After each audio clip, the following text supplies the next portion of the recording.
Hello दोस्तों, कैसे हो आप लोग। आइए आज हम चैप्टर 3 का एक्सरसाइज नंबर 3.3 है, उसका क्वेश्चन नंबर 11 और 12 करते हैं। ठीक है। क्वेश्चन नंबर 11 क्या कहता है कि if A and B are symmetric matrices of same order then A B minus B A क्या होगा। ये इसने क्वेश्चन पूछा है, ऑप्शनल क्वेश्चन है, 4 ऑप्शन गिवन है। तो मैं इसको यहाँ पे सॉल्व करके देखता हूँ कि क्या होता है। देखो गिवन है बच्चों,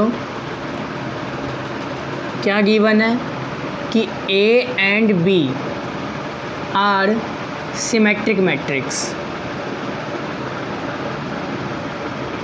ये दे रखा है। और मैंने सिमेट्रिक मैट्रिक्स के बारे में ऑलरेडी आप लोग को बता चुका हूँ कि सिमेट्रिक मैट्रिक्स क्या होता है कि जिसका ट्रांसपोज सेम वही मैट्रिक्स है। ठीक है, यानी कहने का ये मतलब है, इसका मतलब यही हुआ ना कि अगर ए का मैं ट्रांसपोज करूँगा तो ए ही आएगा, और अगर मैं बी का ट्रांसपोज करूँगा तो क्या आएगा, बी आएगा। इसको मैंने चलो फर्स्ट मान लिया इस पूरे इक्वेशन को। क्यों ऐसा लिखा मैंने, क्योंकि ये दिया हुआ है क्वेश्चन में कि ए और बी क्या सिमेट्रिक मैट्रिक्स है, तो इसका ट्रांसपोज यही होगा, इसका ट्रांसपोज यही होगा। ठीक है। अब नाउ हम बात करते हैं ए बी माइनस बी ए के बारे में। इसने बोला है इसका हम ट्रांसपोज निकाल के देखते हैं। यही हमें करना है। तो हमें प्रॉपर्टी पता है कि चाहे प्लस में हो चाहे माइनस में हो, अगर हम उसका ट्रांसपोज करेंगे तो इसका भी ट्रांसपोज होगा, इसका भी ट्रांसपोज होगा। तो मैं लिख देता हूँ यहाँ पे, इसको लिख सकते हैं ए बी का ट्रांसपोज माइनस बी ए का ट्रांसपोज। क्यों मैं यहाँ पे लिख दूँ साइड में, क्योंकि हमें पता है कि अगर ए माइनस बी का ट्रांसपोज होगा चाहे प्लस में हो चाहे माइनस में हो, तो ए का ट्रांसपोज बी का ट्रांसपोज, ये हम ऐसा लिख सकते हैं। ठीक है। अब बात करते हैं यहाँ पे ए बी का ट्रांसपोज है, मल्टीप्लाई में क्या हो जाता है, प्रायोरिटी चेंज हो जाती है। पहले बी वाला जो होगा वो पहले आएगा, ए वाला फिर बाद में जाएगा। ऐसे ही यहाँ पे ए वाला पहले आएगा और बी वाला जाएगा बाद में, क्योंकि हमें पता है किसी ए बी अगर इनटू में है दो मैट्रिक्स और उसका हम ट्रांसपोज करते हैं तो पहले आता है बी ट्रांसपोज, फिर आता है हमारे पास ए ट्रांसपोज। अब हम यहाँ पे देखते हैं, हम अगर फर्स्ट पे देखें तो हमें पता है बी ट्रांसपोज की जगह हम क्या रख सकते हैं, बी। क्यों, क्योंकि ये हमारे पास ए और बी दोनों क्या सिमेट्रिक मैट्रिक्स है, तो मैं इसकी जगह पर ये रख सकता हूँ ना, तो मैंने रख दिया। ठीक है। ए ट्रांसपोज की जगह पे हम क्या रख सकते हैं, ए रख सकते हैं। फिर ए ट्रांसपोज की जगह पे ए रख सकते हैं और बी ट्रांसपोज की जगह पे हम बी रख सकते हैं। यहाँ मैं लिख देता हूँ फ्रॉम फर्स्ट। ठीक है। अब हम इसकी बात करें, हमारे पास एक्चुअली में ये था दे रखा है ना, इसमें कुछ फ़र्क दिख रहा है, बिल्कुल दिख रहा है।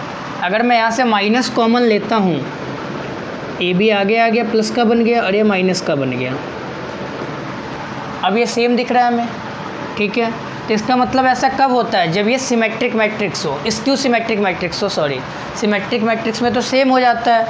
और स्क्यू सिमेट्रिक मैट्रिक्स का क्या नियम होता है, स्क्यू सिमेट्रिक मैट्रिक्स की अगर हम बात करें तो किसी चीज़ का, किसी भी मैट्रिक्स का यदि हम ट्रांसपोज करते हैं तो जो आता है वहाँ से माइनस कॉमन लेने पर वो दोनों सेम होता है। ये हम ऑलरेडी पढ़ चुके हैं।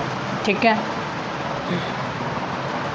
तो मैं यहाँ पे लिख दे रहा हूँ ए बी माइनस बी ए का ट्रांसपोज आया है, माइनस जब हमने यहाँ से कॉमन ले लिया है तो इसके सेम आया है ना।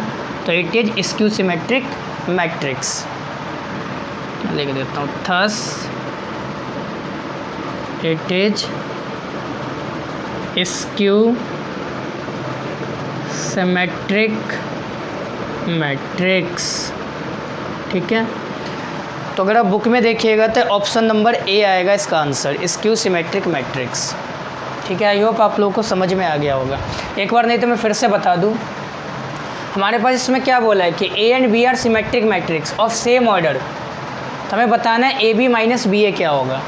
तो ए और बी तो हमारे पास दे रखा सिमेट्रिक मैट्रिक्स है, तो उसका ए का ट्रांसपोज करेंगे तो यही आएगा, बी का ट्रांसपोज भी क्या आएगा, बी आएगा।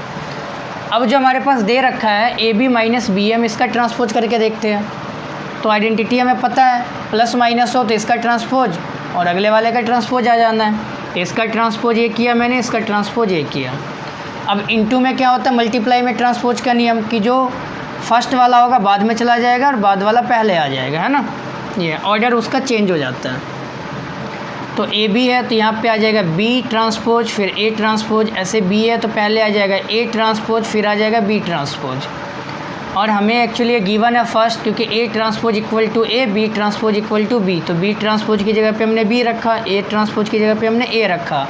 सेम यहाँ पे हमने कर दिया, A transpose A, B transpose B.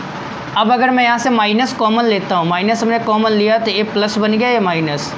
अब हमें क्या दिखा कि इसका जो हमने ट्रांसपोज किया इसके इक्वल में आया। और ऐसा कब होता है, जब ये स्क्यू सिमेट्रिक्स होता है कि किसी चीज़ का ट्रांसपोज करेंगे तो किसके इक्वल आएगा, जब वहाँ से माइनस कॉमन लेंगे तो ए मैट्रिक्स के इक्वल आएगा। तो हमें समझ में आ गया कि it is A skew symmetric matrix.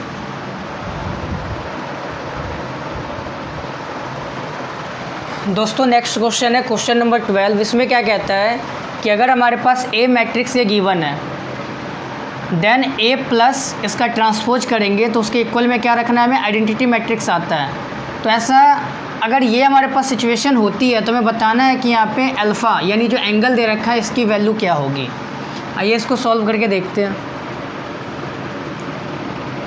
हमारे पास पता है कि ए है cos alpha sine alpha minus sine alpha cos alpha.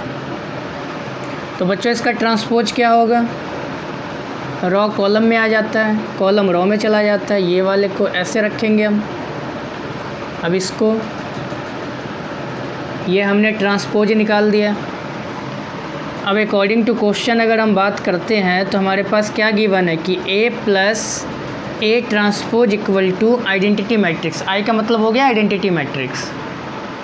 तो ए है हमारे पास कॉस अल्फ़ा माइनस का साइन अल्फ़ा, फिर है हमारे पास साइन अल्फ़ा, फिर है हमारे पास कॉस अल्फ़ा। वही हम ए ट्रांसपोज की बात करें तो कॉस अल्फ़ा साइन अल्फ़ा, ये रहा ना हमारे पास, माइनस साइन अल्फ़ा और कॉस अल्फ़ा, ये हमने लिख दिया। इक्वल टू में क्या होगा 1 0 0 1। आइडेंटिटी मैट्रिक्स रखेंगे क्योंकि ऑर्डर क्या है 2 इंटू 2, 2 इंटू 2। तो ये भी क्या लेना है हमें 2 इंटू 2 का लेना होता है। अब यहाँ सम करना है, इसमें इसको प्लस करना है, कॉरस्पॉन्डिंग वैल्यू प्लस होता है। इसमें इसको करेंगे,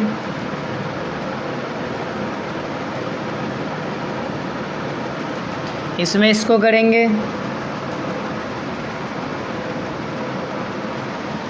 इसमें इसको करेंगे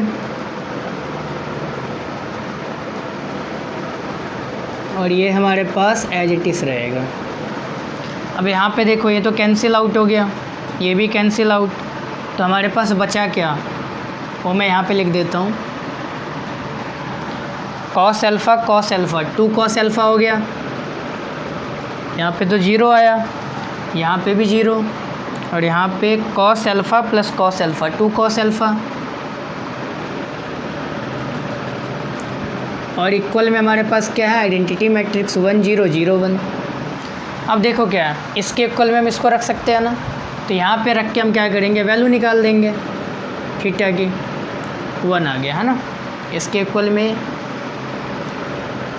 कॉस अल्फ़ा 2 कहाँ चला गया, इसके अपॉन में। अब हमें ये देखना है कि कॉस में 1/2 किसकी वैल्यू होती है। तो हमें पता है, हमने पढ़ रखा है कि कॉस में कॉस π/3 की वैल्यू होती है। π/3 यानी कॉस 60 की वैल्यू 1/2 होता है। तो यहाँ से थीटा हमारे पास क्या निकल के आ गया, π/3।